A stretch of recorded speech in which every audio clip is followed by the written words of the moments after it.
I've been catching up on some of the big Oscar nominees and films I expected to get big Oscar nominations, and so I recently watched Sam Mendes 1917. I'm always interested in stories about the First World War, so this was something I would probably have got to see anyway. But I really quite enjoyed it.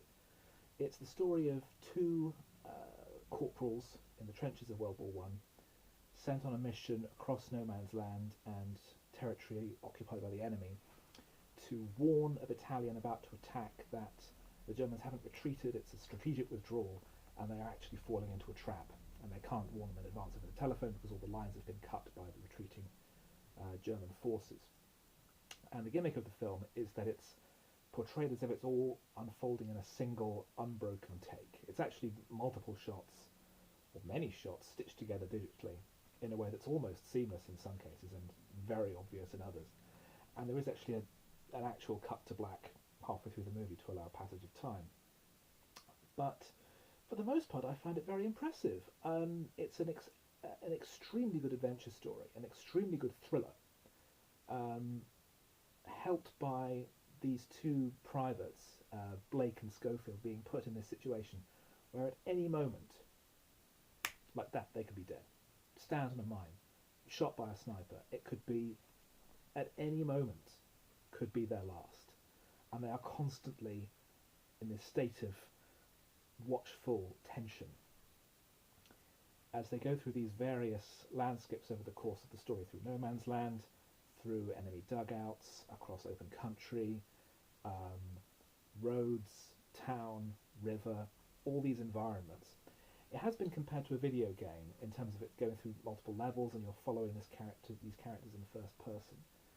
But that's not necessarily a bad thing. It's a stylistic approach that works for the story that Mendes wants to tell. Um, but it's not a particularly deep film, and I think this is where the problem with it lies. It's a great adventure story, it's a great thriller, it's impeccably made, it's really well acted. But whenever it's trying to say anything greater or more worthwhile, it just comes down to saying, well, the First World War was awful, and there was a terrible amount of suffering, and it was the bad war because it shouldn't have happened, and it's just going to carry on. It's just this charnel house, and even though this attack has been cancelled, it doesn't mean there won't be another one in a few days that will lead to tens of thousands of men being slaughtered for no reason. And these are all worthwhile points, and these are all absolutely true, and I agree with all of them, as I'm sure many would. But it's not particularly groundbreaking. Blackadder goes forth with saying he's more than 30 years ago. Admittedly in a different context, of that would be a situation comedy, and this is a Hitchcock-style thriller. So it's a shame that it doesn't find anything new to say, but then if it can't think of anything new and worthwhile to say, why bother trying to say anything at all? Why not just show, through the characters' experiences and perceptions, how terrible it was? Put the audience in this situation, much as with Dunkirk, which I think this film is aping a lot of the time in its tone, its aesthetic style, away from the single take material. It feels very, very influenced by Dunkirk. Thomas Newman's score, which is an excellent score, is very influenced by Hans Zimmer's work on Dunkirk. But that was more about putting the audience into this specific situation and letting them experience it along with the characters. And I think if 1917 had done the same thing, if it had put you into this situation and made you walk alongside Blake and Schofield, rather than taking you out of it by occasionally lecturing you about how bad war is, it would have felt much more immersive and it would have been a much more satisfying experience. It's a solid 3.5 stars out of 5. Not that I generally grade out of 5 or anything like that. It's a really good film, but it stops short of greatness because,